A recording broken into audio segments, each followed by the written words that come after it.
Chapter 4. Present Day. Lysander tethers his horse to an old fence. With a gloved hand, he pushes open the door of an old, almost dilapidated cabin with dirty windows where thick moss has spread over its roof, partially covered with snow. Dust and snowflakes swirl around each other in a wild dance as the warm air from within embraces him as he steps through the doorway. "Wipe off your shoes before you step on my carpet, Lysander," he hears a raspy voice say. The wind causes the cabin door to slam shut and snow and icicles to fall from the roof. Lysander stomps his feet to remove as much of the snow as possible. "You have my name on your tongue," he remarks, glancing towards the interior of the cabin, his vision partly blurred by the fog on the monocle. "And yet we have not met previously."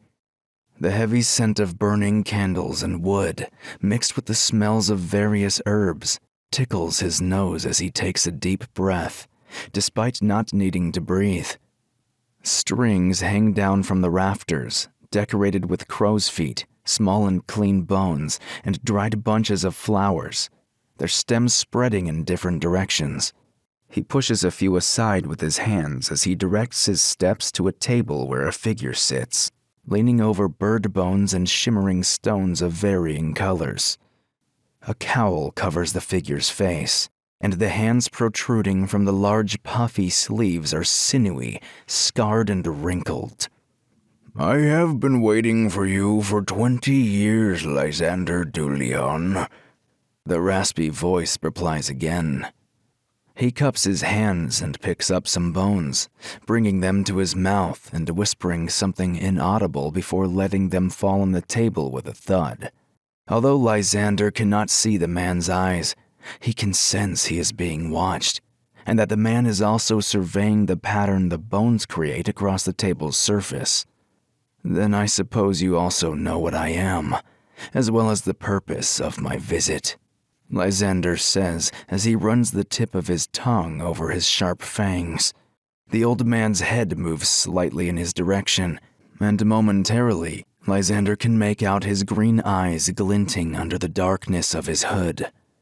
"Your steps are soundless, your figure shadowless despite your magical veil, and your hunger rooted in the night's embrace," he replies, as a hoarse chuckle finds its way into Lysander's sound-sensitive, pointy ears.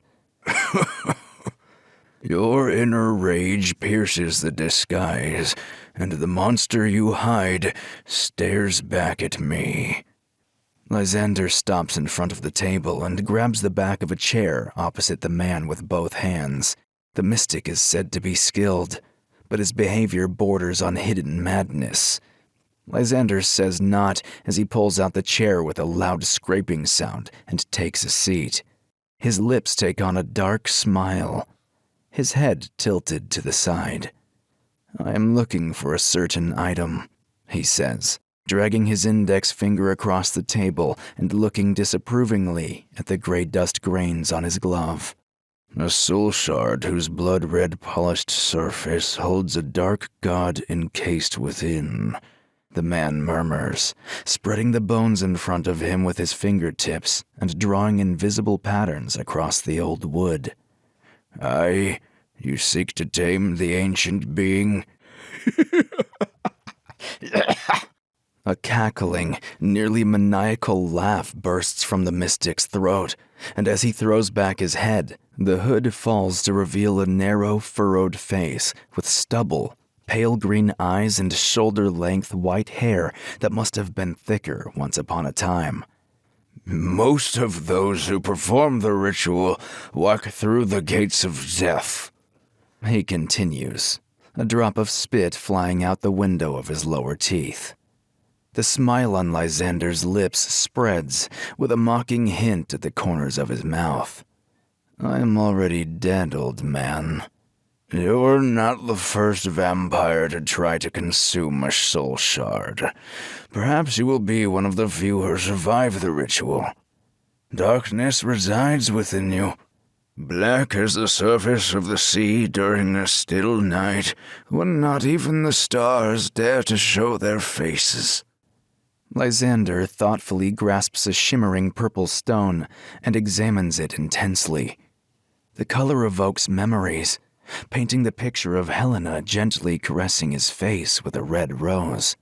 Soft petals had tickled his features as he slumbered among the straw in the stable, and an excited heart had thrown his entire world off balance as he had awoken to meet her adorable smile and beautiful dimples.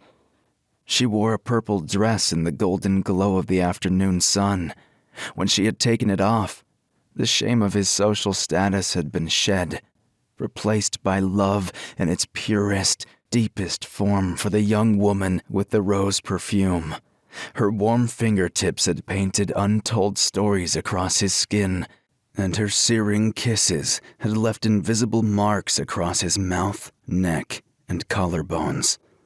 Yes, he can still remember how her lips had tasted, and how they had lost themselves in each other's arms. "I need you to show me the way to the Whispering Valley," he says curtly, placing the stone back on the wooden surface. The mystic leans forward a little, with his fingertips on the tabletop, while a frosty smile plays a dark melody over his lips.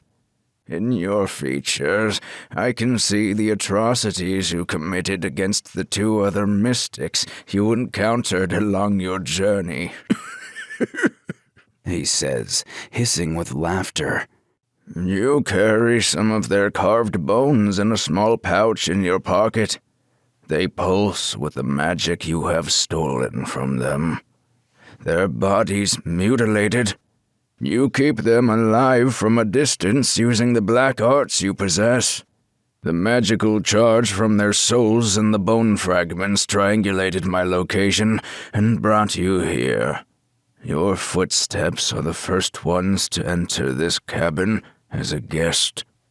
"You are sharp and skilled for an old man." Lysander smiles softly, adjusting the monocle over his right eye.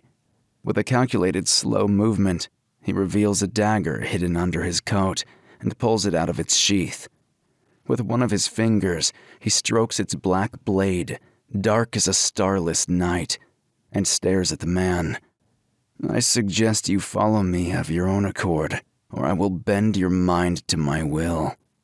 It is said that such a mental intrusion hurts immensely, he says, a surprisingly gentle tone playing in his voice.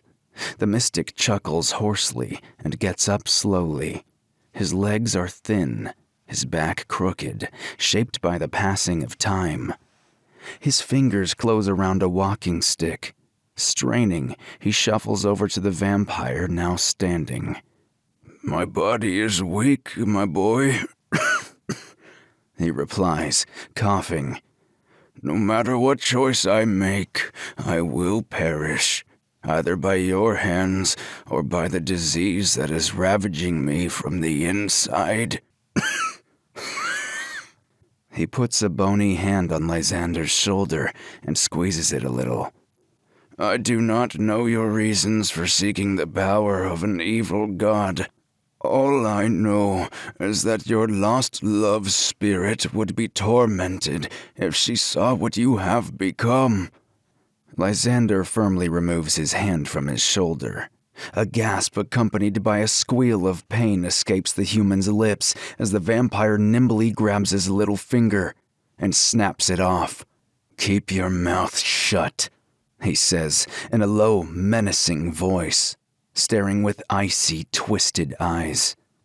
"I suggest you do not speak to me again while we travel in each other's company, provided I do not address you first, or I may lose what little patience I have and break the rest of your brittle bones."